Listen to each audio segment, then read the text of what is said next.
നമസ്കാരം. ന്യൂസ് കേരള പ്രധാന വാർത്തകളുമായി CK നാസർ കാഞ്ഞങ്ങാട്. മൂന്നാം മോദി സർക്കാരിൻ്റെ ആദ്യ ബജറ്റ് ഇന്ന് രാവിലെ 11 മണിക്ക് ധനമന്ത്രി നിർമ്മല സീതാരാമൻ ബജറ്റ് അവതരിപ്പിക്കും. ആദായ നികുതി കുറക്കുന്നതടക്കം ജനകീയ പ്രഖ്യാപനങ്ങൾ ബജറ്റിലുണ്ടാകുമോ എന്നറിയുന്നതാണ് ആകാംക്ഷ. റോഡ് വികസനം, റെയിൽവേ, തുറമുഖ വികസനം തുടങ്ങിയ മേഖലകൾക്ക് കൂടുതൽ പാക്കേജുകൾ പ്രഖ്യാപിച്ചേക്കും. ഡിജിറ്റൽ ഇന്ത്യ എന്ന മുദ്രാവാക്യത്തിന് ശക്തി പകരാനുള്ള പ്രഖ്യാപനങ്ങളും ബജറ്റിലുണ്ടാവും. അതേസമയം എയിംസ് അടക്കം പ്രതീക്ഷിക്കുന്ന കേരളത്തെ ഏത് രീതിയിൽ പരിഗണിക്കുമെന്നാണ് സംസ്ഥാനം ശ്രദ്ധിക്കുന്നത്. ബജറ്റ് ജനപ്രിയമാകുമെന്ന് പ്രധാനമന്ത്രിയും ചരിത്രപരമായ തീരുമാനങ്ങൾ പ്രതീക്ഷിക്കാമെന്ന് രാഷ്ട്രപതിയും നേരത്തെ പ്രതികരിച്ചിരുന്നു.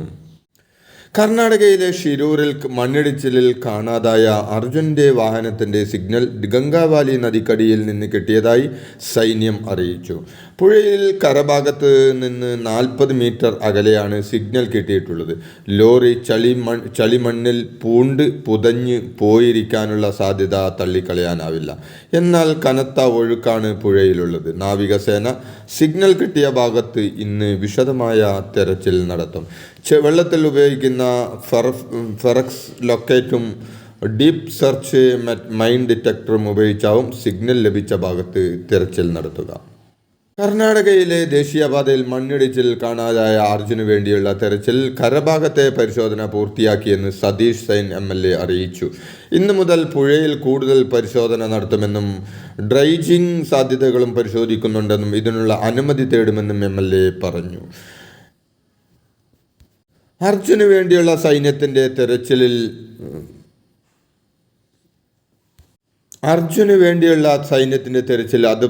അതൃപ്തി അറിയിച്ച അർജുൻ്റെ കുടുംബം വലിയ പ്രതീക്ഷയിലായിരുന്നുവെന്നും എന്നാൽ വേണ്ടത്ര ഉപകരണങ്ങളില്ലാതെയാണ് സൈന്യം എത്തിയതെന്നും അമ്മ ഷീല പറഞ്ഞു.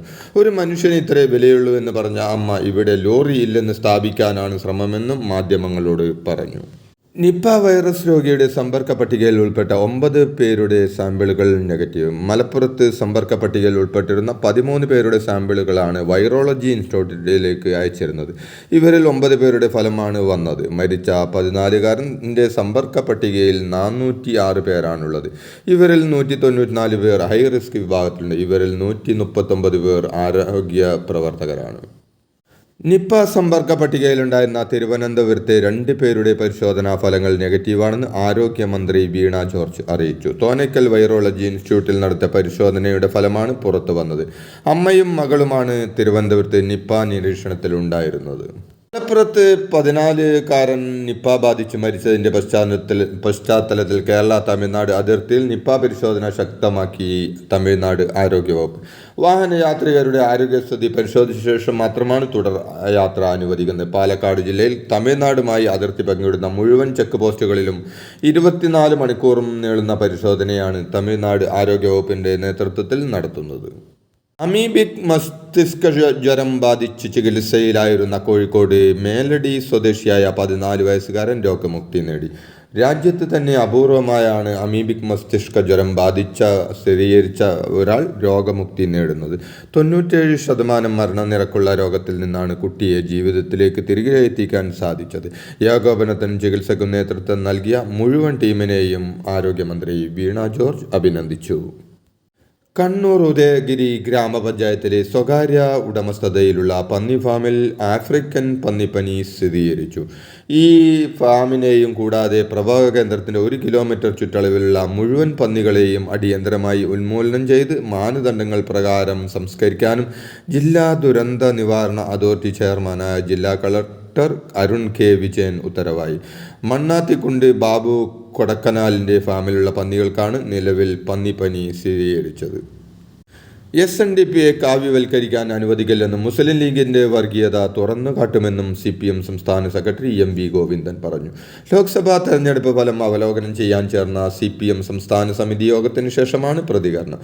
BJPയുടെ മതവാദ രാഷ്ട്രീയ നിലപാടിനെതിരെ ശക്തമായ ആശയപ്രചരണം വേണമെന്നും BJPയുടെ എല്ലാ ശ്രമങ്ങളെയും ശക്തമായി പ്രതിരോധിക്കാൻ സംസ്ഥാന സമിതി യോഗത്തിൽ തീരുമാനിച്ചുവെന്നും അദ്ദേഹം പറഞ്ഞു.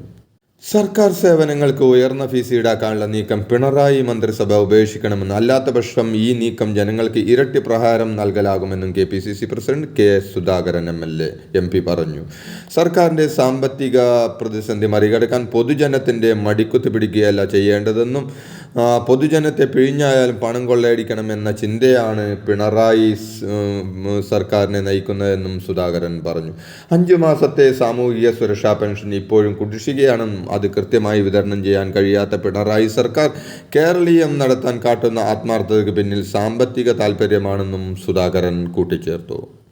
ലോക്സഭാ തെരഞ്ഞെടുപ്പിലുണ്ടായ തോൽവി മറികടക്കാൻ സർക്കാരിന്റെ പ്രവർത്തനം മെച്ചപ്പെടുത്തുന്നതിനുള്ള മാർഗരേഖയുമായി CPM എല്ലാ മാസവും മുടങ്ങാതെ ക്ഷേമ പെൻഷൻ വിതരണം ചെയ്യണമെന്നും അംഗൻവാടി ജീവനക്കാർ, ആശാവർക്കർമാർ, പരമ്പരാഗത തൊഴിലാളികൾ, പട്ടിക വിഭാഗക്കാർ എന്നിങ്ങനെയുള്ളവർക്കുള്ള ആനുകൂല്യങ്ങൾ കുടിശ്ശികയാകരുതെന്നും സർക്കാർ ജീവനക്കാരുടേത് അടക്കമുള്ളവരുടെ കുടിശ്ശികയായ ആനുകൂല്യങ്ങൾ സമയബന്ധിതമായി നൽകണമെന്നും മാർഗരേഖയിൽ നിർദ്ദേശിക്കുന്നുണ്ട്.